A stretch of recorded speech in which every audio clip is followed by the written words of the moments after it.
हरे कृष्णा। प्रणाम सभी भक्तों को। ओम अज्ञानम तिमिरन्धस्य ज्ञानाञ्जनशलाकया चक्षुरुन्मीलितं येन तस्मै श्रीगुरुवे नमः।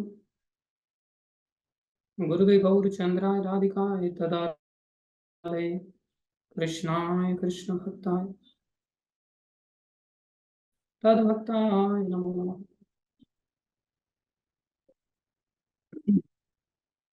हरे कृष्णा। स्वागत है सभी का। कृपा करके ध्यान से सुनो। आज हम ये अध्याय समाप्त करेंगे, इसलिए सब लोगों का ध्यान पूरी तरह से केंद्रित होना चाहिए। भगवान श्री कृष्ण ने दैवी तथा आसुरी स्वभाव,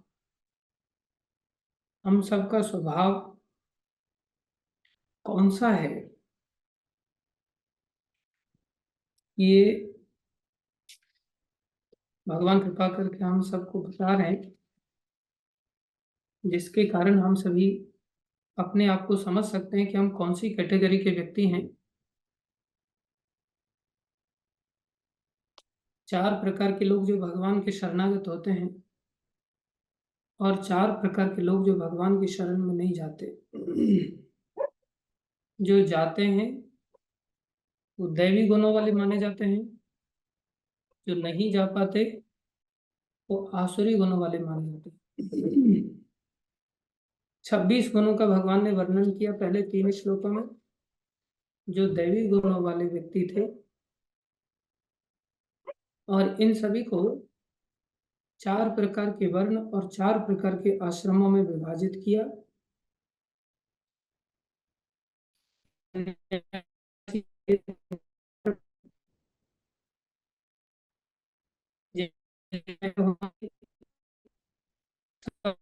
व्यवस्थित होना चाहिए। उसके पश्चात गृहस्थी के धर्म बताया, गृहस्थी के दिव्य गुण बताए। दान होना चाहिए उसके जीवन में, दमन होना चाहिए इंद्रियों का, और यज्ञ होना चाहिए। ब्रह्मचारी का मुख्य लक्षण बताया, दैवी गुण बताया जिसे स्वाध्याय कहते हैं। सन्यासी का मुख्य गुण बताया जिसे तपस्या कहते हैं, ये वानप्रस्थी का जिसे तपस्या कहते हैं। उसके पश्चात आर्जवम, अहिंसा, सत्य, अक्रोध, त्याग, शांति, उपैशुनम, दया, भूतेषु लोलुप्त्वम, मार्दवम, हिरि और अचापलम, ये 12 गुण ब्राह्मण के बताए। तेज, क्षमा, धृति, ये 3 गुण क्षत्रिय के बताए। शौचम, अद्रोह, ये वैश्य के गुण बताए। न अति मान्यता, ये शूद्र के गुण बताए। कुल मिलाकर के ये 4 वर्ण और 4 आश्रम हैं, जिनमें कि किसी को नीचा और किसी को ऊंचा नहीं बताया जाता है। ये चारों के चारों आपस में एक दूसरे का सहयोग करके एक लक्ष्य की प्राप्ति के लिए निर्धारित किए जाते हैं।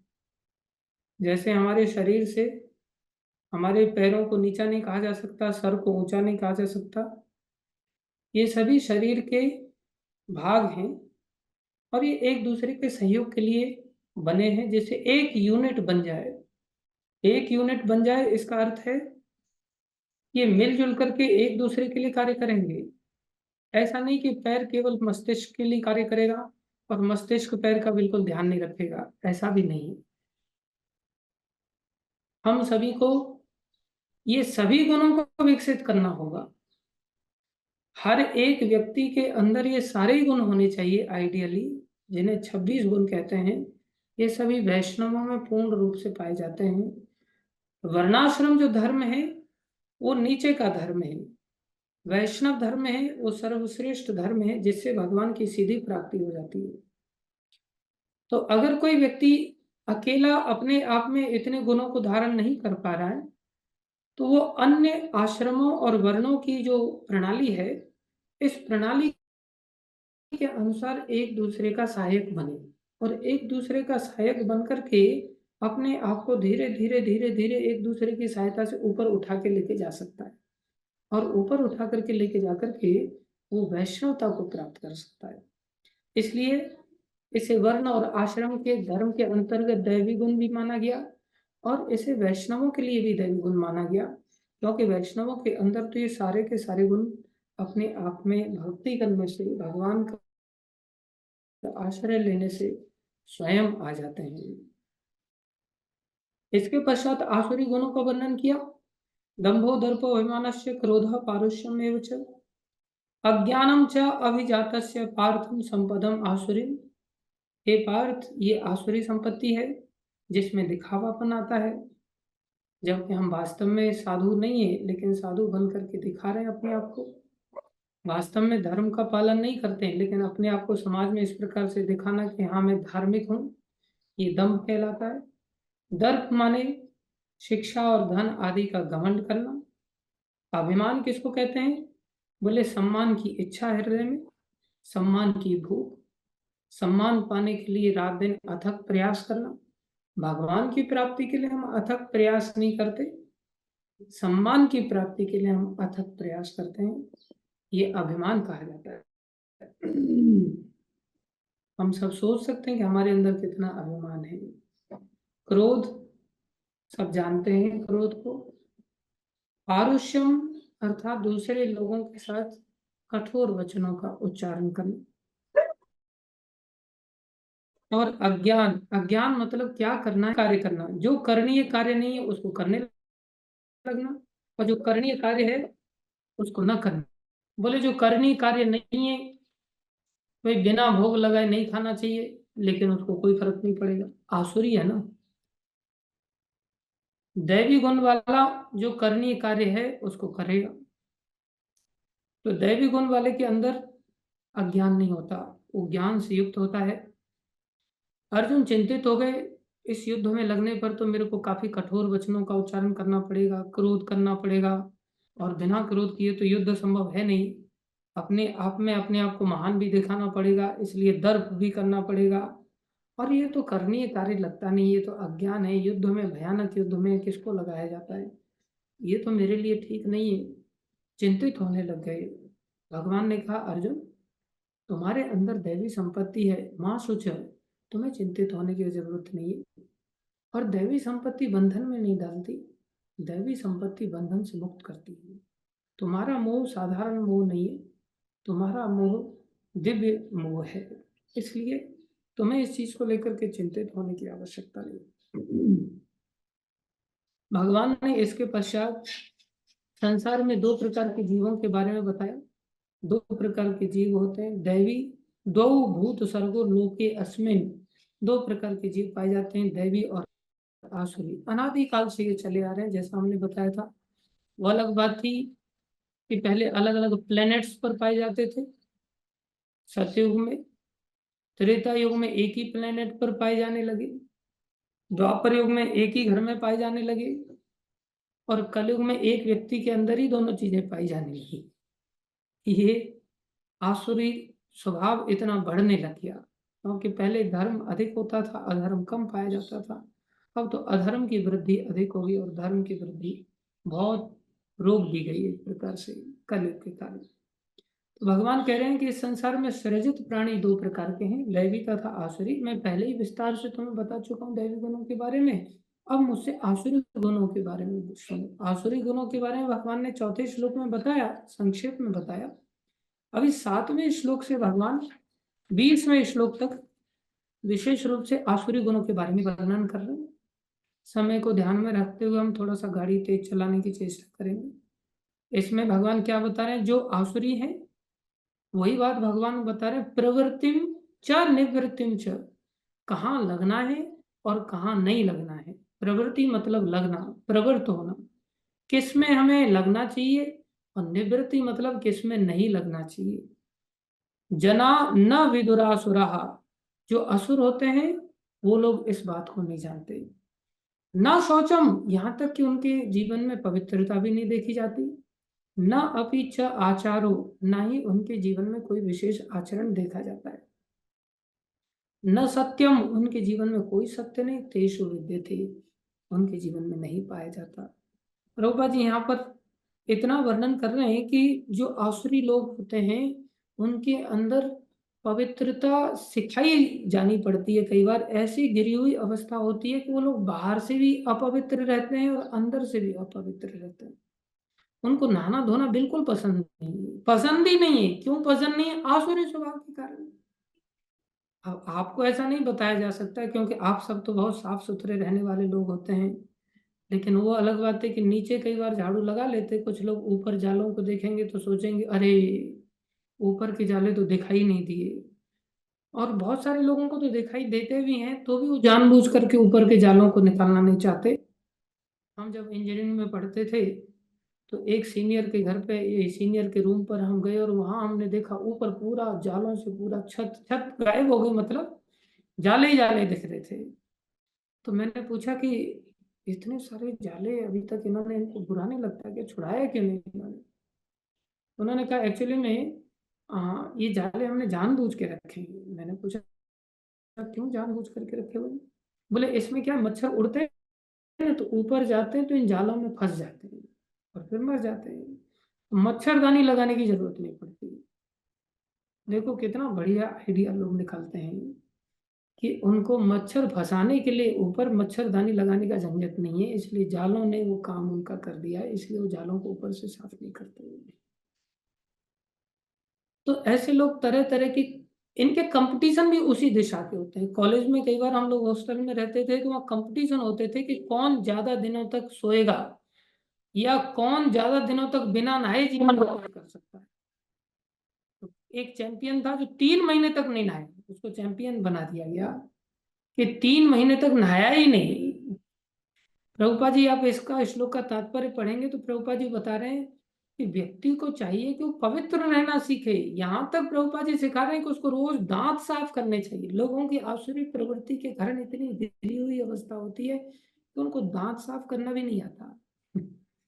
दांत को मंजन करना चाहिए, नहाना धोना चाहिए, इतना वो पवित्रता से दूर रहते हैं। और उनको बिना नहाए धोए, बिना दांत साफ किए कुछ भी करवा लो उनको अच्छा लगता है। 3 महीने तक जो व्यक्ति नहीं नहाया होगा कितना सुगंध आ रहा होगा उसके शरीर से, विचार करो। हम एक बार ट्रक से गए थे गायों को पहुंचाने के लिए, तो जो ड्राइवर था कंडक्टर था दोनों लोग, 3 दिन लग गए थे रास्ते में, 3 दिन तक वो लोग नहाए नहीं। उनके बीच में हम बैठे हुए थे, इधर भी बदबू इधर भी बदबू, बहुत मुश्किल हो गया। आखिर में जम्मू पहुंचे तो मैंने उसको नहाने वाला साबुन नहीं, कपड़े धोने वाला साबुन ला के दिया। मैंने कहा तुम इससे नहाओ भाई, नहाने वाला साबुन भी फेल हो जाएगा, अभी तो इतनी बदबू आ रही है तुम्हारे शरीर से। तो वो दशा संसार में आसुरी लोगों की होती है कि न शौचम, उनके जीवन में पवित्रता नाम की तो चीज ही नहीं है। उनको गंदगी दिखाई ही नहीं देती कि चारों तरफ कहीं गंदगी है क्या। उनके कपड़े धीरे धीरे इतने गंदे। प्रभुपाद जी इतना प्योरिटी मेंटेन करते थे, हमारे गुरु महाराज इतना शुद्धि मेंटेन करते हैं, हर चीज बड़ी साफ सुथरी रखते हैं। और हम लोगों को बस कुछ भी कहीं भी फेंकते रहते हैं। ये आसुरी सभ्यता पाई जाती है। असत्यम अप्रतिष्ठम थे जगत आहुर अनीश्वरम। वो लोग सोचते संसार सत्य नहीं है और सोचते हैं कि संसार के पीछे कोई ईश्वर भी नहीं है। और क्या सोचते हैं? वो सोचते हैं ये अपरस्परम संभूतम, अपने आप बिना किसी कारण के संसार पैदा हो। जैसे big bang theory, Darwin theory, Charles theory, ऐसे ऐसे साइंटिस्ट लोगों ने इस संसार के कारण के लिए थ्योरी बनाया और बताया कि संसार कैसे आया। बोले बहुत बड़ा ब्लास्ट हो गया और संसार बन गया। कैसे आया संसार? बोले अपने आप बाई चांस आ गया। मतलब कोई संसार में कुछ भी हो रहा है वो सब बाई चांस हो रहा है। और बोले इस सब का हेतु क्या है? बोले एक ही हेतु है, भोग करना। लोग एकमात्र संसार का लक्ष्य समझते हैं और उसको कहते हैं सेक्स लाइफ। कैसे? ऐसा मैं नहीं कह रहा हूं अपने घर से, ऐसा भगवान कह रहे हैं किम अन्यम। भगवान कह रहे हैं किम अन्यत काम हेतु कम, केवल एक ही हेतु है इस संसार का, बस भोग करो। ये जो स्त्री पुरुष का आकर्षण है, बोले केवल और केवल यही लक्ष्य है संसार का जीवन जीने का।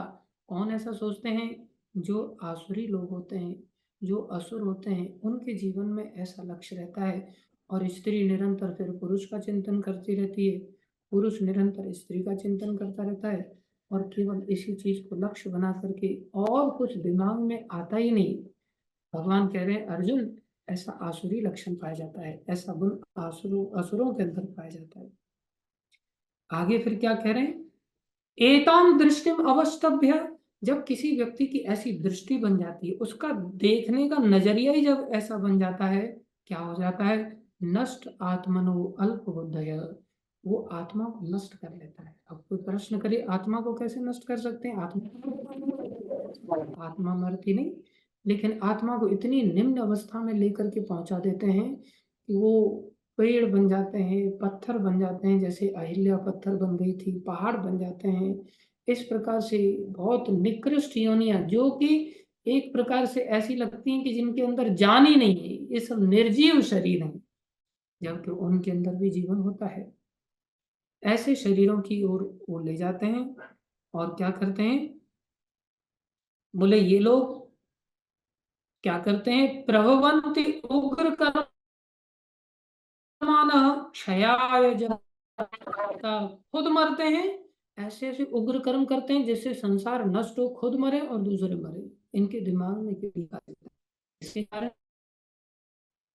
और क्या होता है अर्जुन, कामम आश्रित्य दुष्पुरम, ऐसे काम का आश्रय लेते हैं जो कभी पूरा होने वाला ही नहीं है।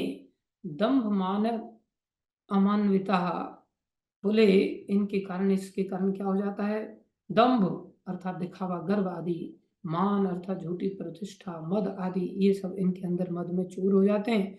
मोहाद ग्रहीत्वाद असद ग्रहान प्रवृत्ति अशुचि व्रता, अर्थात ये लोग क्या करते हैं, फिर अब अपवित्र कर्म करने के लिए व्रत ले लेते हैं, एक प्रकार से ठान लेते हैं, जो कि गंदे काम होते हैं उसको ठान ले, मेरे को ये करना ही करना है बस, चाहे फिर कुछ भी हो, मैं कहीं भी जाऊं मेरे को कोई फर्क नहीं पड़ेगा, मेरे को बस दारू पीनी पीनी है, चाहे मेरे को नरक में जाकर के लोहा पिलाना पड़े, उस पीना पड़े, कोई फर्क नहीं पड़ता। उनके दिमाग में ये दृष्टिकोण बन जाता है, किसने देखा, जो होगा देखा जाएगा आगे चल करके। इस प्रकार से वो अपवित्र कर्म करते हैं, मांसाहार करेंगे, नरक में जाकर के उनके पेट को काटा जाएगा, वहां उनको फ्राई किया जाएगा, वो कहीं किसने देखा। व्रत ले लेते हैं, बोले तुम मेरे को रोकते हो, मैं अब तक तो शाम को ही खाता था, अब मैं सुबह का भी व्रत लेता हूँ, सुबह भी खाऊंगा, रोक के दिखाओ मेरे को, मैं अब सुबह ही नहीं खाऊंगा, बोले दोपहर में भी खाऊंगा, सुबह दोपहर शाम 3 टाइम खाऊंगा। इस प्रकार से ये लोग अपवित्र कर्मों में लग जाते हैं, जो 4 नियम शास्त्र बताता है, उन चारों नियमों से परे हो जाते हैं। कैसे लोग होते हैं ऐसे, बोले आसुरी प्रवृत्ति के लोग होते हैं, जो असुरों के लक्षण है उनको भगवान वर्णन कर रहे हैं। और फिर क्या होता है इसका परिणाम भगवान बता रहे, चिंताम अपरिमेयाम च, बोले प्रलय अंताम उपाश्रिता, काम उपभोग परमा एता विदिति निश्चिता, आशा पाश शतैर्बद्धा काम क्रोध परायणा, ईहन्ते काम भोगार्थम अन्याय अर्थ संचयान, अर्थात ये कैसा सोचते हैं, उनका विश्वास है, इनका सोच कैसी बन जाती है परिणाम में, कि इंद्रियों की तुष्टि, बस हमारी इंद्रियों को भोग मिलना चाहिए, आंखों को बढ़िया बढ़िया देखने के लिए रूप मिले, कानों को बढ़िया बढ़िया गाने सुनने को मिले, नाक को बढ़िया बढ़िया सूंघने के लिए सेंट मिले, मुंह को बढ़िया बढ़िया खाने को मिले, और त्वचा को बढ़िया बढ़िया स्पर्श का सुख मिले। इस प्रकार मरण काल तक, देखो दुर्योधन की वृत्ति कैसी थी, वो कहता था इन भोगों को पाने के लिए, बोले मैं सुई की नोक के बराबर भी जमीन पांडवों को नहीं दूंगा। ये आसुरी प्रवृत्ति है, अर्थात मरण काल तक उनको अपार चिंता होती रहती है, जो इंद्रियों की तुष्टि में रात दिन लगे रहते हैं, जो इंद्रियों को ही सब कुछ मानते हैं और इंद्रियों की सेवा में ही रात दिन अपने जीवन को व्यतीत कर देते हैं, उनके मरण काल तक चिंता खत्म नहीं होती। इतना बड़ा वैभव, सारे संसार का शासन किसी समय हस्तिनापुर से चला करता था, हस्तिनापुर का राजा बन गया धृतराष्ट्र, और राजा के साथ साथ उसका पुत्र भी एक प्रकार से सारी संपत्ति का भोग करने का अधिकारी बन गया, क्योंकि वो युवराज बना दिया था उसको। लेकिन एक सिंगल रात्रि ऐसी नहीं थी, 13 वर्ष का वनवास पांडवों को देने के पश्चात भी एक सिंगल रात्रि ऐसी नहीं थी जिसमें कि धृतराष्ट्र चैन से सोया हो। कंस कितना शक्तिशाली था, उसके पास किसी चीज का अभाव नहीं था, लेकिन एक रात कंस सो नहीं पाया, चिंताएं इतनी, रात दिन चिंताओं में डूबे रहते थे लोग।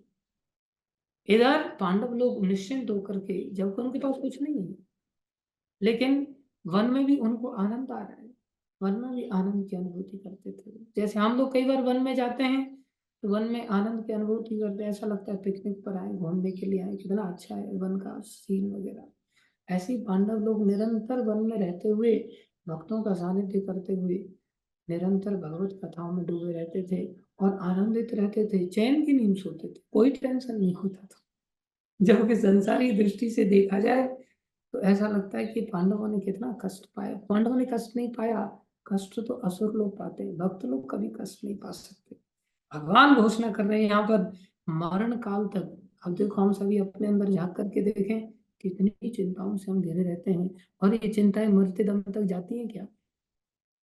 आदमी सोचता है 10 लाख रुपया बच्चे के लिए कमा करके रख दिया है, और इसने तो उड़ाना चालू कर दिया है, अभी 10 साल के अंदर भी ये नहीं चला पाएगा, आगे चल करके क्या खाएगा, इसलिए इसके लिए 50 लाख और कमा करके रख देते हैं। फिर चिंता वो अपने आप को लगा देता है। इस प्रकार से चिंताओं का कभी अंत नहीं होता।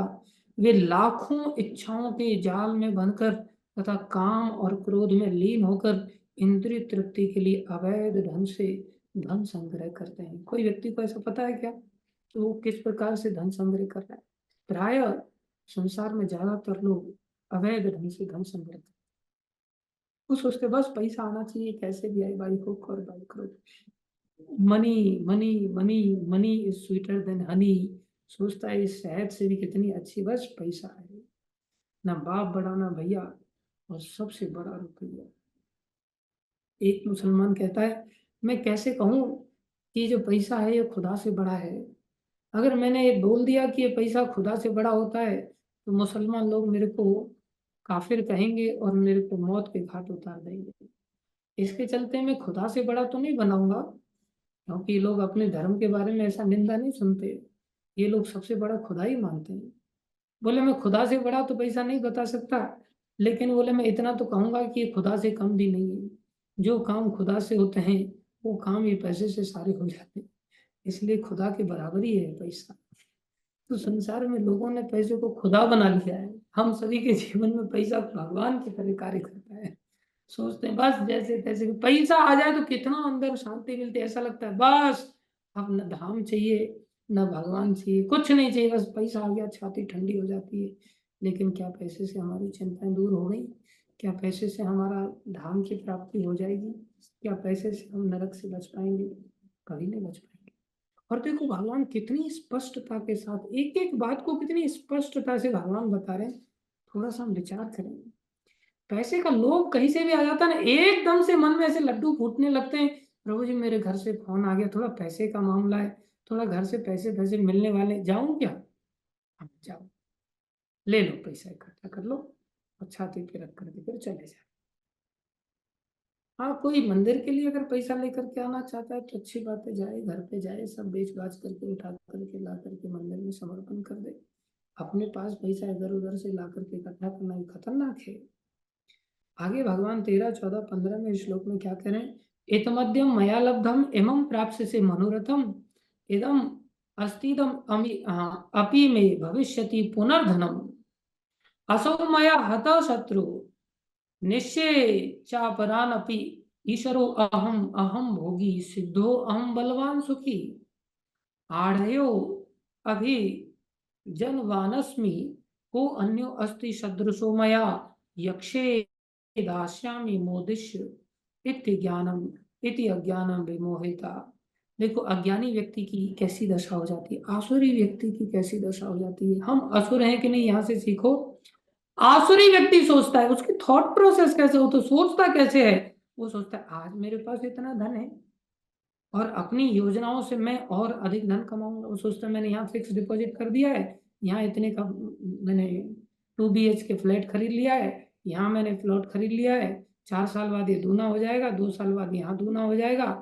और ये तो तुरंत ही लेते ही बोले बस बना करके बेचना है, बस मैंने प्लॉट ले लिया है, यहाँ 4 फ्लैट बना दूंगा, 3 बिक जाएगी, एक मेरे हिस्से में आ जाएगी पॉकेट में, और 3 में से ही मैंने एक निकाल लिया अपने लिए। कितना मैं खुशहाल हूँ देखो। और क्या सोच सोचता है अपनी योजनाओं से मैं और धन कमाऊंगा, साइड बिजनेस चालू हो गया। बोले मेरा नौकरी तो चली रही है, साइड बाय साइड देखो कितना बढ़िया हो गया। इस समय मेरे पास इतना है, किंतु भविष्य में यह बढ़कर और अधिक हो जाएगा। एक व्यक्ति कहता, प्रभु जी मेरे पास 600 बीघा जमीन है और मैंने 125 करोड़ की ली थी, अब मेरे को इसको 1000 करोड़ की बना करके बेचना है। आप मेरे को आइडिया दो किस प्रकार से मैं इसको 1000 करोड़ की बनाऊं। देखो इतना प्रभु का भगवान बिल्कुल स्पष्ट कह रहे हैं यहाँ पर, इस समय मेरे पास इतना है किंतु भविष्य में यह बढ़कर अधिक हो जाएगा। और फिर क्या सोचता है, वह मेरा शत्रु है, मैंने उसे मार दिया है और मेरे अन्य शत्रु भी मार दिए जाएंगे। मैं सभी का स्वामी हूँ, मैं भोक्ता हूँ, मैं सिद्ध शक्तिमान तथा सुखी हूँ, मैं सबसे धनी व्यक्ति हूँ और मेरे आसपास मेरे कुलीन संबंधी हैं, कोई अन्य मेरे समान शक्तिमान तथा सुखी नहीं है। मैं यज्ञ करूंगा, दान दूंगा और इस तरह आनंद मनाऊंगा। देखो यज्ञ दान का भी सोचने वालों को असुर माना गया है। बोले एक ऐसी विचित्र बात है, दान देने वाला व्यक्ति भी यज्ञ करने वाले व्यक्ति को भी असुर क्यों माना गया है? क्योंकि इस प्रकार ऐसे व्यक्ति अज्ञानवश मोहग्रस्त होते रहते हैं, इनके जीवन में अज्ञान होता है। एक बहुत विशेष बात है, जीवन भर हमें याद रखनी चाहिए। अज्ञानी व्यक्ति और ज्ञानी व्यक्ति में क्या अंतर होता है? अज्ञानी व्यक्ति का प्रधान लक्षण होता है कि उसके जीवन की शैली 3 प्रकार से होती है। अज्ञानी व्यक्ति के जीवन में कोई ऑथोरिटी नहीं होती, अज्ञानी व्यक्ति के जीवन में कोई शास्त्र नहीं होता, अज्ञानी व्यक्ति के जीवन में और एक विशेषता होती है कि वो अपने मन के अनुसार जो सोचता है वो कार्य करता है। अब देखो ये मन के अनुसार सोच रहा है मैं यज्ञ करूंगा, मन के अनुसार सोच रहा है मैं दान दूंगा, मन से सोचा हुआ यज्ञ भी, मन से सोचा हुआ दान भी, बोले ये भी आध्यात्मिक कार्य नहीं। उसका लक्ष्य आनंद है, उसका लक्ष्य भक्तों की प्रसन्नता नहीं, उसका लक्ष्य शास्त्र का आदेश नहीं है, उसका लक्ष्य गुरु का आदेश नहीं है। उसका लक्ष्य क्या है? अपने मन के अनुसार कोई भी कार्य कीजिए, चाहे भक्ति जैसा कार्य, दान जैसा कार्य, यज्ञ जैसा कार्य भी अगर कोई अपने मात्र मन के अनुसार करता है, बोले वो अज्ञानी ही है। ज्ञानी व्यक्ति की पहचान क्या है? बोले उसके जीवन में कोई साधु होगा, उसके जीवन में कोई शास्त्र होगा, उसके जीवन में गुरु होंगे। ये 3 लोगों के अनुसार जो व्यक्ति जीवन जीता है वो अपने जीवन को आसुरी प्रवृत्ति से बाहर लेकर के आएगा। 17वें अध्याय में भगवान क्या कह रहे हैं? आत्म संभाविता स्तब्धा धन मानव धन मान मद अन्विता यजन्ते नाम यज्ञैस्ते दंभेन अविधि पूर्वकम। अपने को श्रेष्ठ मानने वाले तथा सदैव घमंड करने वाले, संपत्ति तथा मिथ्या प्रतिष्ठा से मोहग्रस्त लोग किसी विधि विधान का पालन न करते हुए कभी कभी नाम मात्र के लिए बड़े ही गर्व के साथ यज्ञ करते हैं। अब देखो संसार में कितने सारे ऐसे लोग हैं जो समाज में केवल दिखाने के लिए, कभी नाम मात्र के लिए, जबकि जीवन में कोई विधि विधान नहीं। वही बात भगवान बता रहे हैं यार, वो ना गुरु के अनुसार कार्य कर रहे हैं, ना शास्त्र के अनुसार कार्य कर रहे हैं, ना साधु के अनुसार कार्य कर रहे हैं। वो किस लिए कार्य करते हुए, यज्ञ आदि करते हुए देखे जाते हैं? नाम मात्र के लिए। इन्होंने सत्यनारायण की कथा रखा है, मैं 11 कुंडी यज्ञ करवाऊंगा, मैं 51 कुंडी यज्ञ करवाऊंगा, मैं 108 कुंडों का यज्ञ करवाऊंगा। समाज में बड़े बड़े होर्डिंग्स लोग लगा देते हैं, इनके सौजन्य से ये यज्ञ किया जा रहा है। नाम लगवा दो बस, प्रतिष्ठा मिल जाए, आदमी सब कुछ करने के लिए तैयार हो जाए। वास्तव में ये धार्मिक गुण नहीं है, वास्तव में ये दैवी गुण नहीं है, ये कौन सा गुण है? आसुरी गुण है। 18वें श्लोक में भगवान कह रहे हैं, अहंकारम बलम दर्पम कामम क्रोधम च संश्रिता माम आत्म परदेहेषु द्विषंतो अभ्यसूय कहा। मिथ्या अहंकार, बल, दर्प, काम तथा क्रोध से मोहित होकर आसुरी व्यक्ति अपने शरीर में तथा अन्यों के शरीर में स्थित भगवान से ईर्ष्या और वास्तविक धर्म की निंदा करने लगते हैं। प्राय लोग भगवान से ईर्ष्या करते हैं। आप देखेंगे भगवान के जो भक्त होते हैं वो किसी से ईर्ष्या नहीं करते, और जो भगवान श्री कृष्ण के भक्त होते हैं वो सबके कृपा पात्र भी बन जाते हैं। आप देखो कृष्ण भगवान के जितने भी भक्त होते हैं उन्होंने शंकर जी की भी कृपा पाए हैं, उन्होंने ब्रह्मा जी के भी कृपा पात्र बने हैं। इवन नारद जी हैं कि उनके अंदर ईर्ष्या तो दूर दूर तक पाई नहीं जाती। कंस आदि के दरबार में, हिरण्यकश्यपु आदि के दरबार में जब नारद जी जाते थे तो ये लोग उठ करके खड़े होकर के सम्मान, आइए नारद जी आए, नारद जी आए, प्रणाम करते थे। ये वैष्णवता होती है। जगाई मदाई ने भी सम्मान किया भगवान के भक्त रूप में उनके सामने प्रकट हुए। ये भक्तों की प्रीति होती क्यों? क्योंकि भगवान के अंदर ईर्ष्या नहीं किसी के प्रति, तो भगवान के भक्तों के अंदर ईर्ष्या कहां से होगी? लेकिन जो भगवान का भक्त नहीं है, बोले उसके अंदर तो ईर्ष्या भरी पड़ जाती है। चाहे वो ब्रह्मा का भक्त है, चाहे वो शंकर जी का भक्त है, या अन्य किसी का भी भक्त है, वो अंततः भगवान के साथ ईर्ष्या करते हुए देखा जाता है और अन्य जीवों के साथ ईर्ष्या करते हुए देखे जाते हैं। ये ईर्ष्या क्या है? बोले ये ईर्ष्या आसुरी गुण है। और ऐसे लोग क्या करते हैं? बोले ऐसे लोग दूसरों की निंदा करते हैं, भक्त किसी की भी निंदा नहीं करते। भक्त जानते हैं कि श्रेष्ठ क्या है, निकृष्ट क्या है, निंदा की आवश्यकता नहीं है। भगवान कह रहे हैं तानहम दूषितः क्रूरान संसारेषु नराधमान क्षिपामि अजस्रम अश्नु भानुसुरीषु योनिषु। जो लोग ईर्ष्यालु, देखो असुर लोगों का परिणाम क्या होता है फिर? जो लोग ईर्ष्यालु तथा क्रूर हैं और नराधम है, उन्हें मैं निरंतर विभिन्न आसुरी योनियों में अर्थात भव सागर में भगवान डालते हैं। तात्पर्य में प्रभुपाद जी लिखते हैं यहाँ ऐसे लोग पशु बनते हैं, कीड़े बनते हैं और निकृष्ट योनियों में चले जाते हैं। अर्थात कई बार इन लोगों को पहाड़ वगैरह भी बनना पड़ता है, वृक्ष आदि भी बनना पड़ता है, और निम्न योनियां हैं, असुर भी बन जाते हैं, राक्षस बन जाते हैं। क्यों बनते हैं? इनकी ईर्ष्यालु तथा क्रूर क्रूर और नराधम स्वभाव के कारण, आसुरी स्वभाव के कारण। भगवान यहाँ घोषणा कर रहे हैं फिर ये लोग जब ऐसी निम्न योनियों में चले जाएंगे तो मेरे पास आएंगे क्या? इस वृक्ष में तो ऊपर की ओर जाना था, उल्टा वृक्ष था संसार का, ये नीचे की ओर चलते चले जाते। ऊपर की ओर वेदों को स्वीकार करके मुक्त नहीं होंगे, उल्टा नीचे चले जाते। आसुरीम योनम आपन्ना मूढ़ा जन्मनी जन्मनी, एक जन्म के लिए नहीं, जन्मनी जन्मनी अनंत जन्मों के लिए चले जाते हैं। माम प्राप्य कौन्तेय ततो यान्ति अधमाम गतिम।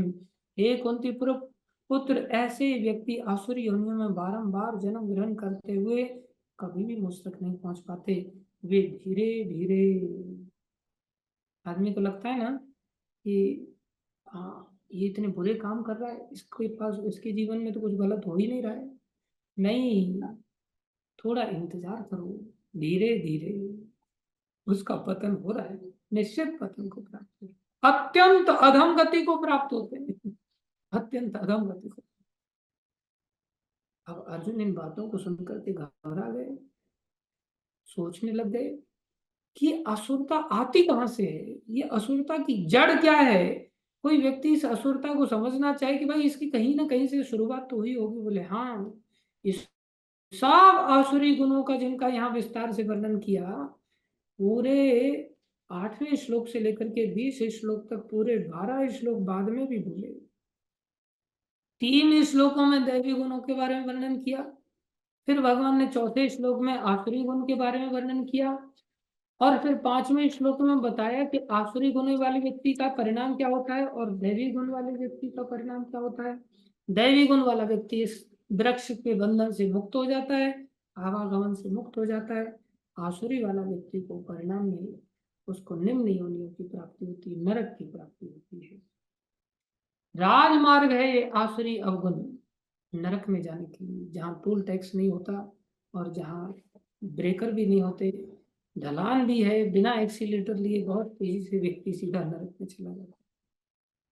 इसलिए जब अर्जुन समझे कि इतना भयानक है इनके परिणाम, नीचे जाना पड़ेगा, तो बोले शुरुआत कहाँ से हुई? बोले शुरुआत अर्जुन याद रखो कहाँ से हुई। 21वें श्लोक में भगवान ने बताया त्रिविधम नरकस्येदम, इस नरक में जाने के, निम्न योनियों में जाने के 3 दरवाजे हैं।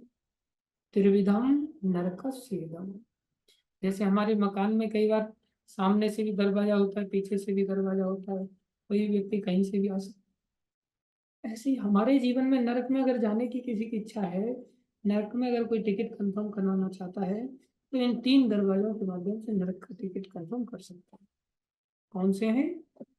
द्वारम नाशनम आत्मनः, बहुत सिंपल संस्कृत है। बोले ऐसे 3 दरवाजे हैं जहां से आत्मा का नाश हो जाएगा। नाशनम आत्मनः, हमने पहले भी बताया, आत्मा का नाश मतलब नीचे की योनि में जाना। कौन से दरवाजे? कामः, क्रोधः तथा लोभः, ये 3 दरवाजे हैं।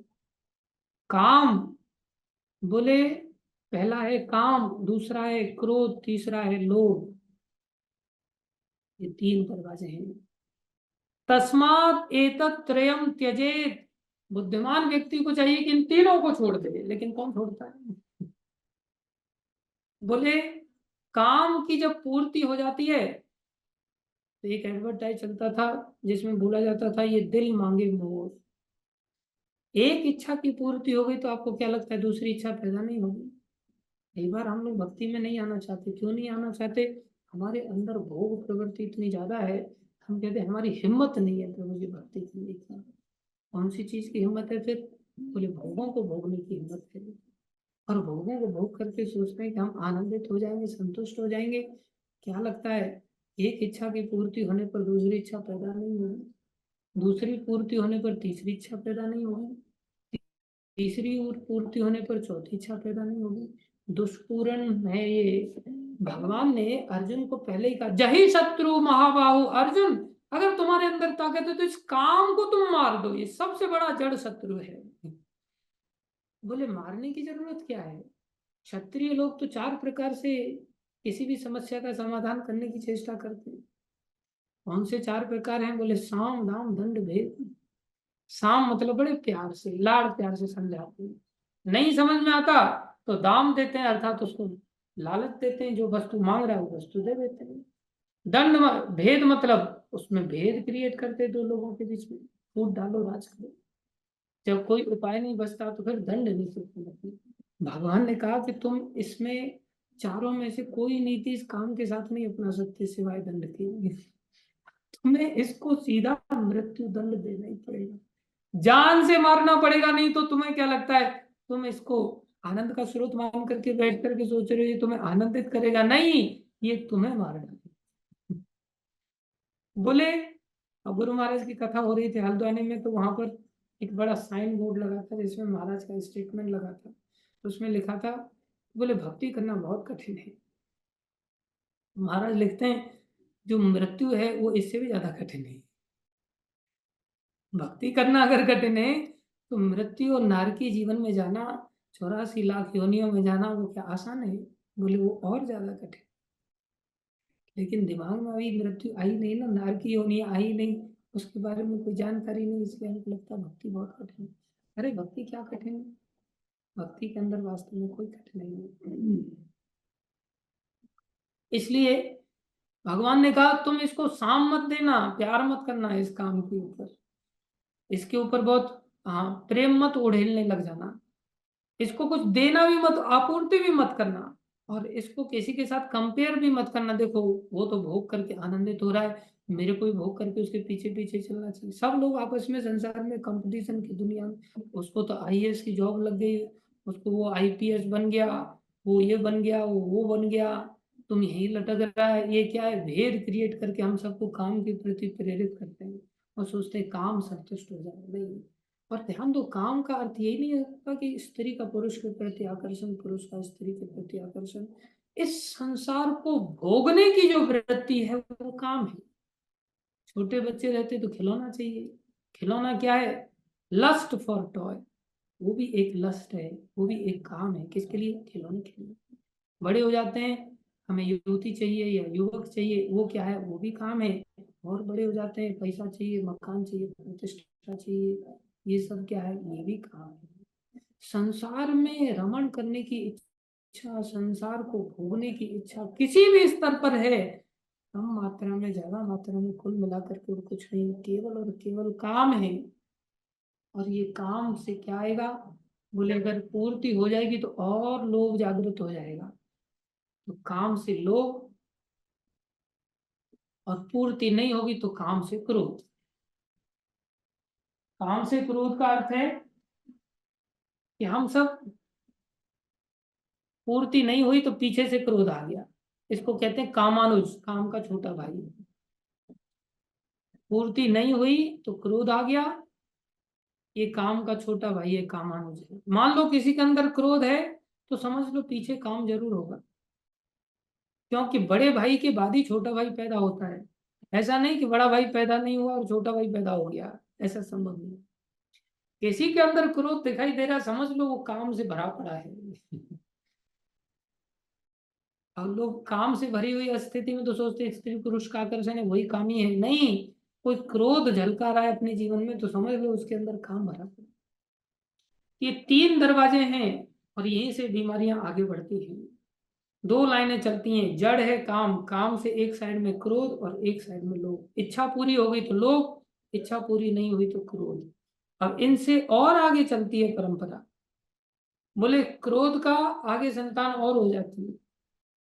क्रोध का अर्थ है इच्छा पूरी नहीं हुई थी तब क्रोध आया था, लेकिन दूसरे व्यक्ति की तो इच्छा पूरी हो गई थी। तो जब दूसरे व्यक्ति की इच्छा पूर्ति हुई करते हुए व्यक्ति देखता है तो और ज्यादा क्रोध आता है उसको। जब क्रोध आता है तो क्रोध के साथ साथ जिसकी इच्छा पूरी हुई है उसके प्रति उसके अंदर मत्सरता आ जाती है, उसे ईर्ष्या कहते हैं। तो परंपरा आगे बढ़ी क्रोध वाली लाइन की, काम से क्रोध और क्रोध से मात्सर्य, ईर्ष्या। इधर काम से लोभ, क्योंकि काम की इच्छा पूरी हो गई थी तो लोभ आ गया था। अब लोभ से भी गाड़ी आगे बढ़ती है। लोभ से आगे कहाँ बढ़ी? बोले दूसरे व्यक्ति की तो इच्छा पूरी हुई नहीं, मेरे पास गाड़ी आ गई, मेरे को मकान सस्ता मिल गया, मेरा प्रमोशन हो गया, मैं नौकरी में सेलेक्ट हो गया। तो फिर उसकी छाती चौड़ी हो जाती है, उसको कहते हैं मद, उसको कहते हैं गर्व। अपने आप में वो घमंडी हो जाता है, इसलिए मद में अंधा हो जाता है। फिर उसके अंदर ये मद रूपी बीमारी हो जाती है। तो काम से क्रोध और काम से लोभ, एक दिशा में काम से क्रोध और क्रोध से ईर्ष्या, दूसरी दिशा में काम से लोभ और लोभ से मद। ये पांच शत्रु हैं। और ये पांच शत्रु क्या करते हैं? पांच शत्रु एक छठवें शत्रु को पैदा करते हैं, उसका नाम है मोह। कई बार व्यक्ति काम में ही मोहित हो जाता है। जरूरी नहीं कि क्रोध के बाद पागल हो, मोह मतलब पागल होना। अब उसको कुछ सूझेगा नहीं कि शास्त्र क्या कह रहा है, साधु क्या कह रहा है, गुरु क्या कह रहा है, कोई लेना देना नहीं उसके जीवन में। क्यों? मोहित हो गया, मोहग्रस्त हो गया। मोह मतलब पागल हो गया, तो उसका पागल का जीवन शैली चालू हो जाएगी। कोई कोई व्यक्ति काम से मोहित होता है, कोई कोई व्यक्ति क्रोध पर जाकर के मोहग्रस्त होता है, कोई कोई व्यक्ति लोभ में जाकर के मोहग्रस्त होता है, कोई कोई व्यक्ति मद में जाकर के मोहग्रस्त होता है, कोई कोई व्यक्ति ईर्ष्या में जाकर के मोहग्रस्त होता है, अर्थात अंधा हो जाता है। सबके अपने अपने स्तर होते हैं, कोई कहीं से मोह को प्राप्त होता है तो कोई कहीं से मोह को प्राप्त होता है। लेकिन अगर ये काम रूपी जड़ अगर मिटा दी जाए तो मोह खत्म हो जाएगा हमेशा के लिए। ये कहाँ से आता है? ये काम की जड़ क्या है? ये सब आसुरी स्वभाव की जड़ काम है। काम की भी जड़ क्या है? ध्यायतो विषयान पुंस संगस्तेषु उपजायते संगात् संजायते कामः। दूसरे अध्याय में गीता में भगवान ने कहा, बोले इसकी जड़ है ध्यान, इसकी जड़ है चिंतन। हम संसार में अगर संसारी चिंतन करेंगे तो निश्चित रूप से हम काम के शिकार होंगे। काम निश्चित रूप से पैदा होगा, इसे हम बचा नहीं सकते। अगर हम भक्तों के बीच में जाकर के रहने लग जाएंगे और भक्ति की क्रियाओं का अगर हमारे जीवन में चिंतन चालू हो जाएगा, बस तो हम नरक से बचा पाएंगे। इसलिए भगवान कह रहे हैं तीन चीजों से हमेशा के लिए अर्जुन बचा लो। तस्मात् एतत् त्रयम् त्यजेत, इन तीन दरवाजों को पहले से बंद कर दो। बोले बंद करने से क्या होगा? बंद नहीं करने से क्या होगा? नहीं करने से नरक में जाओगे। त्रिविधम नरकस्य एदम द्वारम, ये नरक के द्वार है। नरक में जाकर के क्या दिक्कत आएगी? बोले नाशनम आत्मनः, आत्मा का नाश हो जाएगा। 84 लाख योनियों में जाओगे, बड़ा कष्ट पाओगे। जो बचा पाएगा उसको क्या मिलेगा? एतैर विमुक्तः कौन्ते, जो इनसे विमुक्त है कुंती नंदन, तमो द्वारे त्रिभिर नरः, कोई व्यक्ति जो कि तमोगुण के द्वार हैं, एक प्रकार से ये अज्ञान के द्वार हैं, बोले इनसे अगर कोई बचा लेता है और क्या करता है, आचर्य आत्मना श्रेय, अर्थात आत्मा के कल्याणकारी कार्यों में अगर कोई लग जाता है, उसको कुछ तो करना पड़ेगा, या तो काम के वशीभूत होके काम करेगा, या लोभ के वशीभूत होके काम करेगा, या क्रोध के वशीभूत होके काम करेगा, और गाड़ी आगे ले जाएगा तो ईर्ष्या के कारण काम करेगा, या मद के कारण काम करेगा, बोले उसकी चाल ढाल, उसका बोलना चलना सब आसुरी बन जाता है। नारद मुनि कहते हैं किसी के जीवन में अगर तीन चीजें आ जाए, शरीर से, वाणी से और मन से, इन तीन चीजों से, बहुत अच्छी बात है, ये हमेशा ध्यान रखनी चाहिए, इन तीन चीजों से अगर उसके जीवन में विनम्रता आ जाए, बस। अब देखो जो असुर होता है वो मद में कैसा सीना तान करके चलता है, आप देखेंगे ऐसे बहुत एकदम ऐसी टाइट फिट टी शर्ट वगैरह पहनेंगे, और एनफील्ड मोटरसाइकिल होगी एकदम, या बुलेट मोटरसाइकिल होगी, और उसमें पूरा जीन्स टी शर्ट के साथ उनकी चाल ढाल देखो, आपको उसकी चाल ही बता देती है कि ये व्यक्ति कितना आसुरी प्रवृत्ति का है, कितने अहंकार में चल रहा है, कितने मद में अंधा होकर के चल रहा है। स्टाइलिश घड़ी होगी, मोबाइल एक पॉकेट से अलग स्टाइल का, दूसरी पॉकेट से दूसरी स्टाइल का, इस प्रकार से टाई फाई लगा करके, और बालों को बड़ा हेयर स्टाइल का प्रॉपर बना करके सूट बूट के साथ ऐसा एंट्री मारेगा, दिखाएगा मैं आईपीएस ऑफिसर हूँ, मैं आईएएस ऑफिसर हूँ, मैं सीनियर साइंटिस्ट हूँ, मैं ये हूँ, मैं वो हूँ।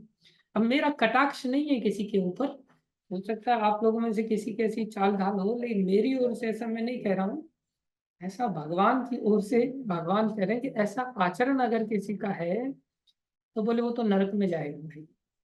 किसी की वाणी अलग तौर की है, मेरा वचन है, मेरा बोलना है, आप मेरे को साधारण मत समझो, जानते नहीं मैं कौन हूँ, जानते हैं तुम पक्के असुर हो, रावण वंशी हो, कुंभकर्ण वंशी हो, हिरण्यकश्यप वंशी हो, कंस वंशी हो, बहुत अच्छी तरह से जानते, तुम गधे हो, तमोगुनी हो, अज्ञानी हो, लेकिन फिर वो अपने आप को बताना चाहता है कि तुम जानते नहीं मैं कौन। इसलिए वाणी से विनम्रता अगर आ जाए, शरीर के चाल ढाल में विनम्रता आ जाए, और मन में विनम्रता आ जाए उसको, ये सब चीजें ऊपर से बहुत सारे लोग कर लेते हैं, जैसे मैं बहुत अच्छी तरह से लोगों के साथ कई बार बड़ी विनम्रता से पेश आ जाता हूँ, और मैं चाल ढाल में भी बहुत ज्यादा ऐसा अकड़ के नहीं चलता, ऐंठ के नहीं चलता, लेकिन मेरे मन में वो विनम्रता नहीं है, मन में बहुत बड़ा घमंड है, मैं भाई साधारण व्यक्ति नहीं हूँ, मैं ब्रजवासी हूँ, ठीक है, ऐसा घमंड किया जा सकता है, क्योंकि ये गौरव की बात है, भगवान ने कृपा करके दिया है तो, लेकिन इस घमंड में किसी दूसरे को सम्मान न करना, बोले वो घटिया। इसलिए ऊपर से विनम्रता अगर कोई दिखाई दिखाई भी दे और मानसिक विनम्रता नहीं है तो कोई फायदा नहीं उसका। इसलिए तीनों विनम्रता चाहिए। किसी के मन में बहुत विनम्रता है लेकिन स्वभाव बड़ा कर्कश है तो भी काम नहीं चलेगा। इसलिए भगवान कह रहे हैं आचार्य आत्मना श्रेयस ततो यान्ति पराम गतम, अर्थात ऐसा व्यक्ति आत्मा के स्तर पर कार्य करता है, आत्म साक्षात्कार के लिए कल्याणकारी कार्य करता है, और इस प्रकार क्रमशः परम गति को प्राप्त होता है। अब 23वें श्लोक में भगवान कुल मिलाकर के बहुत टारगेटेड इंस्ट्रक्शन दे रहे हैं, एक प्रकार से सब चीजों का रहस्य बता दिया कि दैवी गुण क्या है, आसुरी गुण क्या है, दैवी गुण से मोक्ष मिलता है, आसुरी गुण से बंधन मिलता है, आसुरी गुणों के लिए 8 से लेकर के 20वें श्लोक तक लंबा विस्तार से परिणाम को बता दिया कि ये सब आसुरी गुण है, उसका सोचना ऐसा होता है, करना ऐसा होता है। सब में हम अपने अंदर देख रहे होंगे सब लोग, और कहीं ना कहीं फिट भी बैठ रहे होंगे हम सभी। थोड़ा सा ठंडे दिमाग से अगर सोचेंगे तो पक्का पता चल जाएगा कि हाँ, इतना पैसा मेरे पास है और इतना मैंने फिक्स डिपॉजिट में रख दिया है, 4 साल बाद ब्याज लग के इतना आने वाला है, वो सब बातें भगवान ने स्पष्टता के साथ उसमें कह दी है। बच्ची के लिए इतनी, शादी के लिए खर्चा हो जाएगा, इतना मकान बिक जाएगा, इतने की ऐसी व्यवस्था हो जाएगी, सब जितना भी हम कैलकुलेशन दिमाग में लेकर के चलते हैं सब असुरों के लक्षण है। अहंकारी व्यक्ति के जो जो लक्षण है सबके बारे में भगवान ने वर्णन किया। उसके बाद भगवान ने घोषणा भी कर दी आसुरी लोगों का परिणाम कितना भयानक होता है, निम्न योनियों में जाते हैं, नरक में जाते हैं। अर्जुन ने पूछा नरक की शुरुआत, इस असुरता की शुरुआत कहाँ से होती है? शुरुआत काम से होती है। अर्जुन बोले इस काम को कैसे? भगवान कह रहे अगर काम को त्याग दिया और दूसरी ओर आत्मा के स्तर पर आत्मा के लिए कार्य किया, एक काम के लिए कार्य करोगे, काम से फिर क्रोध के लिए कार्य करना पड़ेगा या फिर लोभ के लिए कार्य करना पड़ेगा। हाँ, सारे लक्षण फिट हो गए मेरे में। रोहित प्रभु कह रहे हैं प्रभु जी आपके अंदर ये सारे असुरों के लक्षण फिट हो रहे हैं। तो सही कह रहे हो रोहित प्रभु, रास्ता है लेकिन मेरे पास भगवान की कृपा से।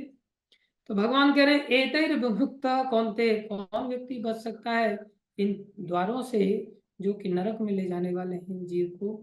बोले आचरी आत्मना, जो आत्मा को जानने के बाद कार्य करता है।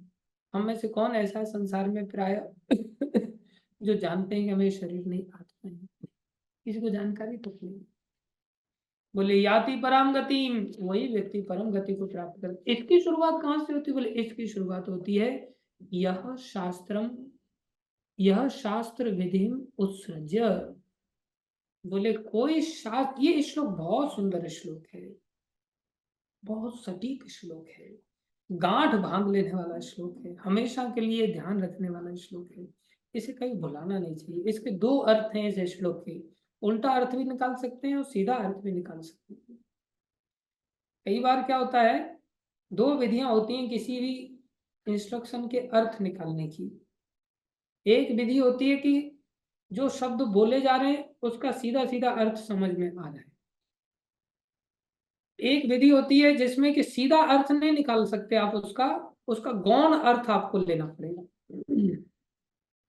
जैसे भगवान ने यहाँ बोला कि 3 दरवाजे हैं नरक में जाने के, तो ये सीधा सीधा अर्थ इसमें ले लेना चाहिए। इसमें कोई दिमाग लगाने की जरूरत नहीं है कि भाई ये काम क्या होता है, क्रोध क्या होता है, कुछ इसका मीनिंग कुछ अलग है क्या नरक में जाने का?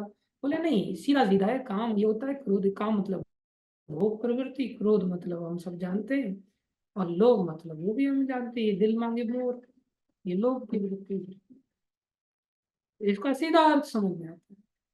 लेकिन कई बार कोई व्यक्ति के बारे में बताए अच्छा इनका मकान गंगा जी में पाया जाता है।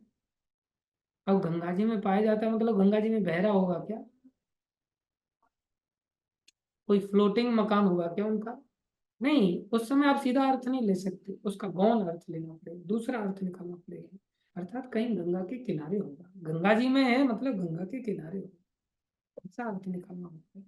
लेकिन ये श्लोक ऐसा विशेष है कि इसका सीधा अर्थ भी बड़ा स्पष्ट है और उल्टा अर्थ भी बड़ा स्पष्ट है, गौण अर्थ भी इसका बड़ा स्पष्ट है। क्या कह रहे हैं भगवान? यह शास्त्रम, शास्त्र विधि उत्सृज, कोई शास्त्र विधि को छोड़ देता है, शास्त्र के अनुसार नहीं जीवन जीता। अब देखो शास्त्र के अनुसार 2 प्रकार का जीवन था। सतोगुण के अनुसार जीवन जीना शास्त्र के अंतर्गत आता है, जो उल्टे वृक्ष की ऊपर की ओर जड़ की ओर का जीवन है। और उसके बाद इच्छाओं के अनुसार जीवन जीना, जिसमें वर्णाश्रम धर्म नहीं आता, इच्छाओं के अनुसार जो जीवन जिया जाता है वो संसार में धर्म से बाहर की स्थिति है, भोगी जीवन है। और उससे और नीचे की स्थिति है जिसमें तमोगुण के अनुसार कोई व्यक्ति जीवन जीता है, बोले वो और खतरनाक है। अर्थात शास्त्र के अनुसार ऊपर जीवन जीना वो सतोगुनी जीवन, जिसमें 4 वर्णाश्रम धर्म आते हैं। उससे नीचे काम के अनुसार जीवन जीना, इच्छा कोई काम कहते हैं, काम के अनुसार जीवन जीना अर्थात ये रजोगुनी जीवन है।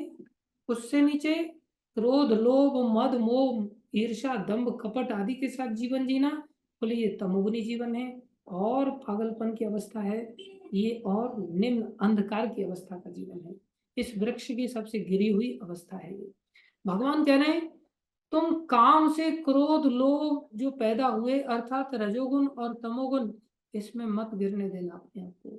शास्त्र की सहायता लेकर के वर्णाश्रम धर्म के अंतर्गत अगर तुम सीधे कृष्ण भक्ति को नहीं समझ पा रहे हो, सीधे भगवान को नहीं समझ पा रहे हो, तुम्हारे अंदर अगर इच्छाएं हैं, तुम्हारे अंदर अगर इच्छाएं हैं तो इच्छाओं को पूरा करते हुए कैसे हम इस संसार से शुद्ध हो जाएं, उसके लिए भी शास्त्र ने ध्यान रखते हुए हमें विधि विधान दिए हैं। अर्थात वर्ण आश्रम धर्म दिया है, जिसमें कोई व्यक्ति इच्छाएं हैं तो ब्रह्मचारी रहते हुए कैसे आगे बढ़ा सकता है, क्योंकि कोई व्यक्ति सोच में पड़ जाएगा, आत्मा हो तो फिर मेरे को क्या काम करना है, किसी के ऊपर सवार होना है क्या।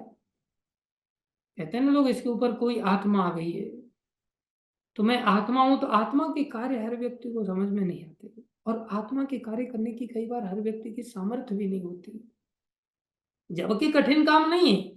आत्मा का कार्य क्या है, सुबह जल्दी उठ जाओ। अब कई बार लोगों को पता है कि सुबह जल्दी उठना चाहिए, इच्छा भी है लेकिन नहीं उठ पाता, क्योंकि रजोगुण की प्रबलता इतनी ज्यादा है। मन में आज विचार किया है, लेकिन सुबह में वो सोचेगा नहीं यार, सोने का जो आनंद कल से करूंगा, आज से नहीं कल से उठूंगा। तो इच्छा इतनी प्रबल है उस समय उसकी भोग की, कि वो उसे उसमें लगने ही नहीं दे रही है। अर्थात सुबह मंगल आरती कर ही नहीं पाएगा वो। उसको बोला जाए 2 घंटा जप कर लो, 2 घंटा जप करने मात्र से तुम्हें भगवान की प्राप्ति निश्चित हो जाएगी, तुम कर तो लो बस।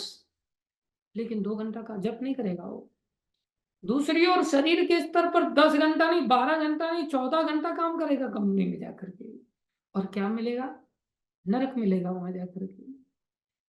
उसको लगता है कि मैं रोटी कहाँ से खाऊंगा 14 घंटा जब तक काम नहीं करूंगा, 2 घंटा माला फिराने से मेरे को रोटी कैसे मिलेगी। अरे हम लोगों को देखो ना, ढोंग करने पर भी 2 घंटा मात्र रोटी बढ़िया मिल रही है, तुमसे बढ़िया खा रहे हैं। और तुम संसार में घना मजूरी करने पर भी जली जली रोटी खाने के लिए मजबूर होते हो, घर से शांति से आपको मीठे शब्दों के साथ रोटी भी नहीं मिलती, और अरे तुरे करके लोग बात करते हैं, कोई सम्मान नहीं करता। इस मार्ग में तो लोग प्रभु जी कह करके सम्मान के साथ बिठा करके अच्छी तरह से खिलाते हैं। क्या कारण है, बोले 2 घंटा जब भी तो है, और क्या है। बोले भक्ति इतनी शक्तिशाली है, विश्वास नहीं हमको। कैसे कोई कहे कि इतनी शक्तिशाली, कैसे, हमें तो नहीं दिखाई। अरे शास्त्र कह रहा है भाई, शास्त्र कह रहा है तो बात बात कभी गलत हो ही नहीं सकती। मानो तो सही शास्त्र की बात को। तो कोई व्यक्ति एकदम से आत्मा के इस कार्य में नहीं लग पाता कि नाचो गाओ, आत्मा का कार्य है, गीता पढ़ लो, सुन लो, कथा सुन लो, धाम दर्शन करो, भक्तों के साथ आनंद करो। कितना आनंद, भगवान की आरती कर लो, श्रवणम कीर्तनम विष्णु स्मरणम अर्चनम वंदनम दास्यम साख्यम आत्मनिवेदनम, और हलम और बम फोड़म वगैरह, ऐसा कुछ है क्या इसमें कि हल चलाना है आपको, बम फोड़ना है, एटम बम बनाना है, सीमेंट की फैक्ट्री में जाकर के आपको फैक्ट्री में सीमेंट तैयार करना है, या कोयले की खदान से जाके आपको कोयला खोदना है, या फिर इस प्रकार से आपको हाँ बहुत खानों में जाकर के सोना बीनना है। कुछ ऐसा कष्ट है, न हल चलाना, न खदान में जाना। आत्मा का कार्य बड़ा सरल है, लेकिन हमारी खोपड़ी में बैठता है। हमारी खोपड़ी में तो बैठता है, हाँ ये गृहस्थी है, ये वानप्रस्थी है, ये सन्यासी है, ये ब्रह्मचारी है। मोटे स्तर पर हम सब शरीर के स्तर पर इन चीजों को सोच पाते हैं। जब शरीर के स्तर पर सोच पाते तो भगवान कहते हैं तुम शरीर के स्तर पर ही काम करो। शरीर के स्तर पर काम करने का मतलब क्या है, तुम अगर आध्यात्मिक स्तर पर कार्य नहीं कर सकते, वैष्णव धर्म को शुद्ध रूप से नहीं अपना सकते, अपने जीवन को भगवान के प्रतिनिधि शास्त्र, अपने जीवन को भगवान के प्रतिनिधि साधु, अपने जीवन को भगवान के प्रतिनिधि गुरु के प्रति समर्पण करके सीधे कृष्ण भक्ति में नहीं लग पाते हो, तो अपने जीवन को वर्णाश्रम धर्म के अंतर्गत जो शास्त्र बता रहा है तुम इस वर्ण के हो तो इसके अनुसार ये धर्म अपना लो, इस आश्रम के मान के चल रहे हो तो इस आश्रम के अनुसार इस कर्तव्य को अपना लो। तुम्हारी इच्छाओं की भी पूर्ति हो जाएगी, इच्छाओं की पूर्ति के साथ साथ तुम्हारी शुद्धि भी हो जाएगी, और फिर ऐसे धीरे धीरे धीरे धीरे शुद्ध होकर के अंततः तुम कृष्ण प्राप्ति के रास्ते में आगे बढ़ जाओगे और तुम्हें भक्ति प्राप्त हो जाएगी। लेकिन याद रहे, भक्ति इस वर्णाश्रम धर्म के ऊपर निर्भर नहीं है। भक्ति की क्रिया अपने आप में इतनी सशक्त है कि कोई व्यक्ति अगर इसे अपना लेता है तो सीधा भी शुद्ध हो सकता है। उसको जरूरी नहीं इसी मार्ग से चलने की आवश्यकता हो। भक्ति अपने आप में सशक्त है। तो क्या होगा, बोले शास्त्र के अंतर्गत 2 चीजें आई, एक वर्णाश्रम धर्म आया, वो भी शास्त्र कह रहा है, और एक वैष्णव धर्म आया जिसमें वेद बता रहे हैं गीता में भगवान ने बताया वेदैश्च सर्वैर अहम एव वेद्य, वेद के द्वारा गृहस्थी को कैसा होना चाहिए ये भी बताया गया है, वेद के द्वारा ब्रह्मचारी जीवन कैसा होना चाहिए ये भी बताया गया है, वेद के द्वारा सन्यासी कैसा होना चाहिए ये भी बताया गया है, वेद के द्वारा वानप्रस्थी कैसा होना चाहिए ये भी बताया गया है, वेद के द्वारा ब्राह्मण को क्या करना चाहिए बताया गया है, वेद के द्वारा क्षत्रिय को कैसा जीवन जीना चाहिए बताया गया है, वेद को वैश्य को कैसे जीवन शैली अपनानी चाहिए बताया गया है, वेद को शूद्र के जीवन में कैसे जीवन जीना है बताया गया है। अर्थात शास्त्र की शुरुआत सतोगुण के अंतर्गत आ जाती है और सतोगुण के अंदर ये 4 प्रकार का वर्णाश्रम धर्म बताया जाता है। 4 प्रकार के वर्ण और 4 प्रकार के आश्रमों के लिए एक धर्म की व्याख्या की गई है, जो आपको आपकी अलग अलग वर्ण और आश्रम की प्रवृत्ति के अनुसार डिजाइन किया गया है। और वहां से आपको ऐसे अगर शास्त्र के निर्देशन में कार्य करोगे, आप दुकान भी चलाते हो तो शास्त्र के अनुसार, गृहस्थ आश्रम में हो तो शास्त्र के अनुसार, वानप्रस्थ में हो तो शास्त्र के अनुसार जो निर्देशन है, अगर आप उनका पालन करते हो तो धीरे धीरे धीरे धीरे उससे आपकी शुद्धि निश्चित हो जाएगी। और शुद्धि होने के पश्चात क्या होगा, सिद्धिम अवाप्नोति, आपको सिद्धि प्राप्त होगी। सिद्धि क्या है, पराम गतिम। सिद्धि क्या है, भक्ति। सिद्धि भक्ति के अतिरिक्त और कुछ नहीं। और जब भक्ति आ गई तो क्या होगा, सुखम, उसको सुख मिलेगा। और भक्ति के आ जाने से ना केवल सुख मिलेगा, पराम गतिम, भगवान का गोलोक धाम मिलेगा, नरक से बच जाओगे।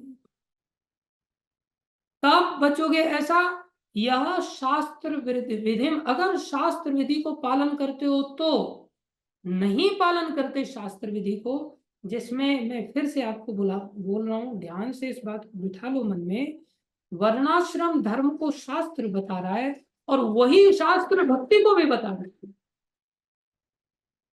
उसी शास्त्र का नेट रिजल्ट भक्ति भी है। सीधा सीधा भक्ति कर लो, सीधा सीधा अपने जीवन को समर्पण कर दो, सीधा सीधा गीता पढ़ लो, ज्यादा कुछ नहीं कर सकते। नित्यम भागवत सेवा, केवल भागवत सुन लो रोज, केवल गीता सुन लो रोज। रोज गीता भागवत सुनने से भगवान मिल जाएंगे, पक्का मिल जाएंगे, गारंटी से मिलेंगे।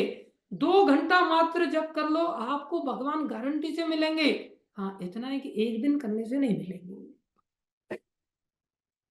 आपको रोज गीता सुनना है, रोज भागवत कथा सुनना है, रोज 16 माला जप करना है। आप केवल इसको सुनते चले जाओ, 2 साल, 4 साल, 10 साल, 15 साल, 20 साल, आप इस प्रोसेस को मत छोड़ो। बस आपको सारी चीजें मिलेंगी, सिद्धि भी मिलेगी, अर्थात भक्ति आ जाएगी आपके जीवन में। नित्यम भागवत सेवया भक्तिर भवती नैष्ठिकी, निष्ठा वाली भक्ति मिलेगी, उल्टा पक्की वाली भक्ति मिलेगी। भरोसा कर लो बस। हम कई बार भटक जाते हैं, हम सोचते हैं देखो इससे अच्छा तो अच्छा गृहस्थ जीवन बिताता मैं, इससे अच्छा तो सन्यासी बनता, इससे अच्छा वानप्रस्थी बनता। महाप्रभु ने कहा नहीं, महाप्रभु ने यही तो बाह्य, बोले ये सब बाहर की चीजें हैं, भक्ति इतनी सशक्त है कि आपको किसी भी गिरे हुए स्तर से ऊपर उठा करके ले जाएगी। इसलिए सर्वश्रेष्ठ तो गीता की क्लास है, सर्वश्रेष्ठ तो भागवत की क्लास है, सर्वश्रेष्ठ तो भगवान का नाम जप है, सर्वश्रेष्ठ तो नवदा भक्ति है। नवदा भक्ति की 9 की 9 क्रियाएं एक साथ कर लो, 9 की 9 नहीं कर पाते तो 9 में से किन्हीं किसी को भी कर लो, और किसी 2-4 की नहीं कर सकते तो किसी एक को ही कर लो, तो भी पराम गति की प्राप्ति हो जाएगी।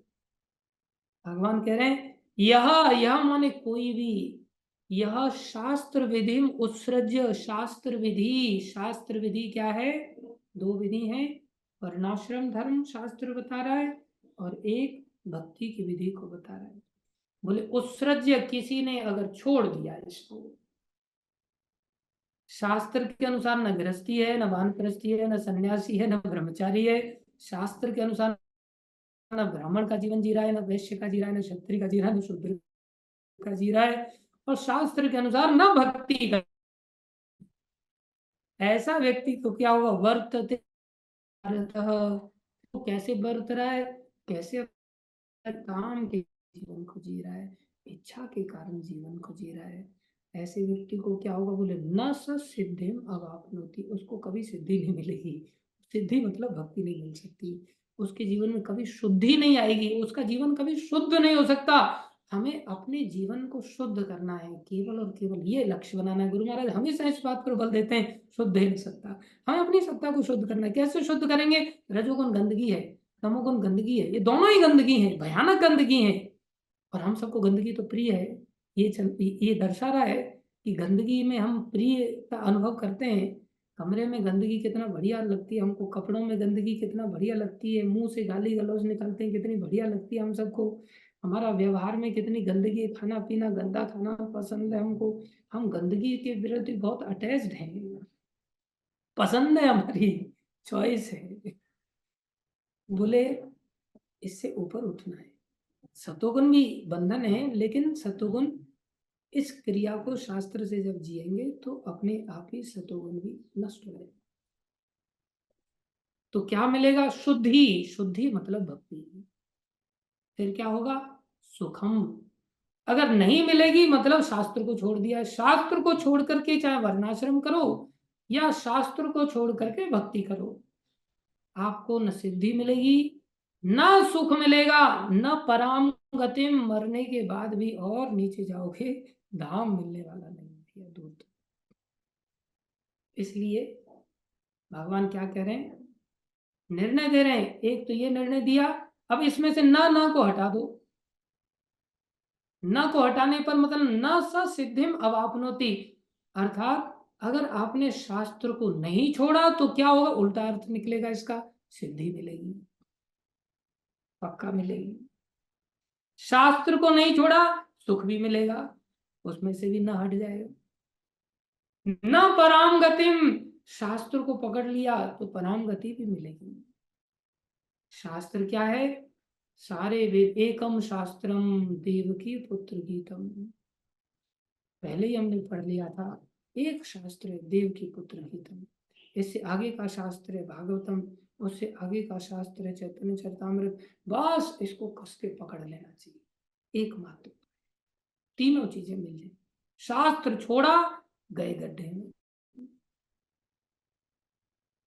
आगे भगवान कह रहे हैं आखिरी श्लोक में, तो जिसके पास मनुष्य शरीर है, अब कुत्ते बिल्ली गधा सुअर इन लोगों के लिए शास्त्र थोड़ी उपदेश दे सकते हैं, वो लोग थोड़ी नहीं शास्त्रों को पकड़ सकते हैं। तस्मात् शास्त्रम प्रमाणम ते कार्य अकार्य व्यवस्थितो, जिसके कार्य और अकार्य, क्या करना है और क्या नहीं करना है, किसी ने अपने जीवन में ऐसी व्यवस्था बना लिया। कैसी व्यवस्था? तस्मात् शास्त्रम प्रमाणम, प्रमा मतलब बुद्धि, और बुद्धि को ऐसा बना दे कोई घटना, बोले उसे प्रमाण कहते हैं। प्रमाकरणम इति प्रमाणम, हमारी बुद्धि किसी बात को स्वीकार कर ले, किसी घटना के द्वारा, किसी साक्ष्य के द्वारा, किसी परिस्थिति के द्वारा, उसको प्रमाण कहते हैं। भगवान कह रहे तस्मात् शास्त्रम प्रमाणम, एकमात्र प्रमाण को पकड़ लो बस, शास्त्र को। ये शास्त्रीय श्रद्धा चाहिए। एकमात्र कार्य करने का जो श्रद्धा है, कार्य करने की जो उत्साह है, कार्य करने की जो प्रवृत्ति है, वो शास्त्र से आने लग जाए बस। जैसे आजकल मन से आती है ना, आज मन कर रहा है गुलाब जामुन खाने का, तो कौन रोक रहा है? इसको शास्त्र के अंदर डाल दो। शास्त्र में कैसे डालें? गुलाब जामुन खाना है लेकिन भोग लगा।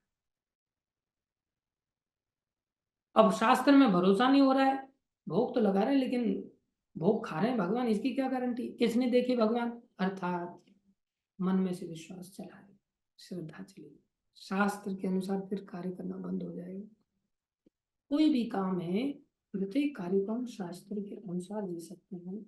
भगवान कह रहे हैं, बोले तस्मात् शास्त्रम प्रमाणम ते कार्य अकार्य व्यवस्थितो ज्ञात्वा शास्त्र विधानोक्तम कर्म कर्तुम इह अर्हसि। इस संसार में तुम्हें क्या करना चाहिए अर्जुन? कार्य करना चाहिए। कैसे? ज्ञात्वा शास्त्र विधानोक्तम, शास्त्र के विधान को जो कहा जा रहा है जानने के बाद। अतएव मनुष्य को चाहिए, मनुष्य को यह जानना चाहिए कि शास्त्रों के विधान के अनुसार क्या कर्तव्य है और क्या अकर्तव्य है। उसे ऐसे विधि विधानों को जानकर कर्म करना चाहिए जिससे वह क्रमशः ऊपर उठ सके, क्रमशः ऊपर उठ सके। और याद रखो, हम केवल शास्त्र को ऐसे नहीं पकड़ सकते, शास्त्र को पढ़ाने वाले साधु भी चाहिए। हम अपनी बुद्धि से शास्त्र को जब पढ़ने के लिए चले जाते हैं तो उसमें से जैसी हमारी बुद्धि है वैसा ही शास्त्रों को पकड़ लेते हैं। इसलिए गुरु साधु शास्त्र ये 3 प्रकार का नाता बनाने के लिए आचार्यों ने निर्देशन दिया। ये जीवन में नहीं है तो फिर जीवन व्यर्थ है, अज्ञानी जीवन है। फिर कुत्ते के जीवन और मनुष्य जीवन में कोई अंतर नहीं रह सकता, फिर उसकी गति भी वैसी ही होगी, उसको जीवन में कभी सुख नहीं प्राप्त हो सकता, चाहे उसको कुछ भी मिल जाए। जैसे हम बता रहे थे, दुर्योधन के पास कोई चीज की कमी नहीं थी, लेकिन दुर्योधन, धृतराष्ट्र एंड कंपनी एक रात भी चैन की नींद नहीं सो पाई। और पांडव लोग शास्त्र के अनुसार जीवन जीते थे, हमेशा ही चैन की नींद सोते थे, उनको कोई टेंशन नहीं होती। उनका जीवन गुरु साधु शास्त्र के अनुसार था। इसलिए भगवान ने स्पष्टता के साथ यहाँ पर इसी चीज के लिए बल दिया, शास्त्र ही तुम्हें बचाएगा और कोई उपाय नहीं। हमारी श्रद्धा का आधार शास्त्र होना चाहिए, और शास्त्र के आधार पर जो श्रद्धा जन्म लेती है वही आगे हमको लेकर के जाती है। ये श्रद्धा ही मूल है, जो कि भगवान पहले ही बता करके आ गए। श्रद्धाना मत परमा, जो श्रद्धा के साथ भक्तास्ते अतीव में प्रिय, ऐसे भक्त लोग मुझे अति प्यारे हैं जो श्रद्धा के अनुसार आगे चलते हैं। कौन सी श्रद्धा? शास्त्र वाली श्रद्धा। इसके पश्चात 17वां अध्याय, जिसमें भगवान स्पष्टता के साथ और श्रद्धा पर बल देंगे कि श्रद्धा किस प्रकार से अलग अलग प्रकार की होती है, हमें कौन सी श्रद्धा बचाएगी। श्रद्धा तो सबके अंदर पाई जाती है, बिना श्रद्धा के तो कोई व्यक्ति कुछ कार्य कर ही नहीं सकता। हर कार्य के पीछे उत्साह की जरूरत पड़ती है। अब लोग कहते हैं कि देखो, हाँ, इस व्यक्ति की सफलता के पीछे पत्नी का राज है, इस व्यक्ति की सफलता के पीछे फलाने बिजनेसमैन का राज है, हाथ है। ऐसे अलग अलग लोगों का हाथ होता है। धाम की प्राप्ति के पीछे किस चीज का हाथ हो सकता है, उसमें कौन सी श्रद्धा लगती है, वो श्रद्धा के बारे में भगवान 17वें अध्याय में बताएंगे। आप कृपा करके 17वें अध्याय को हम लोग मंडे से शुरुआत करेंगे। कल के दिन आप सब लोगों ने इन श्लोकों को याद करना है। एक तो 24वां श्लोक याद करना है, 23वां श्लोक याद करना है इस अध्याय का, 21वां श्लोक याद करना है, और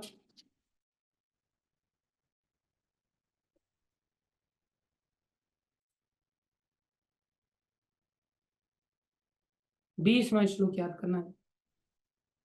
20 कैसे आसुरी योनि में बार बार जन्म ग्रहण करते हैं और कभी नहीं मुझ तक पहुंच पाते असुर लोग, और नीचे और अधम योनियों को चले जाते हैं इस असुरता के कारण। उसके साथ 3 प्रकार के दरवाजे हैं, 20, 21, 22, 23, 24। ये 5 श्लोक बहुत महत्वपूर्ण है। इन 5 श्लोकों को क्रम से आप लोग याद कर लेना, जो कि हमारे जीवन के लिए बहुत शिक्षाप्रद है, सीक्वेंस वाइज है। इन 5 श्लोकों को आप याद करके कल के दिन उपस्थित हो सकते हैं। और अभी तो आपका अभ्यास काफी बढ़ गया होगा, तो पिछले 17 अध्याय 16 अध्यायों से आप याद करते हुए आ रहे हैं। अब तो एक एक दिन में आप लोग 5 श्लोक या 10-10 श्लोक याद करने लग गए होंगे, क्योंकि 12वां अध्याय तो हमने पूरा ही याद करने के लिए आपको दिया था, और आशा करते हैं कि आप 12वां अध्याय आपको पूरा ही याद हो गया होगा। बहुत सरल अध्याय है, बहुत सिंपल अध्याय है और बहुत आवश्यक है। और 17वां अध्याय हम कल से चालू करेंगे। आपके कुछ प्रश्न हो तो आप व्हाट्सएप ग्रुप पर डाल सकते हैं। हम आज भी प्रश्न नहीं ले पाए क्योंकि कई सारे श्लोकों को कवर करना था। धन्यवाद आप सभी का धैर्यपूर्वक श्रवण करने के लिए। We will and here.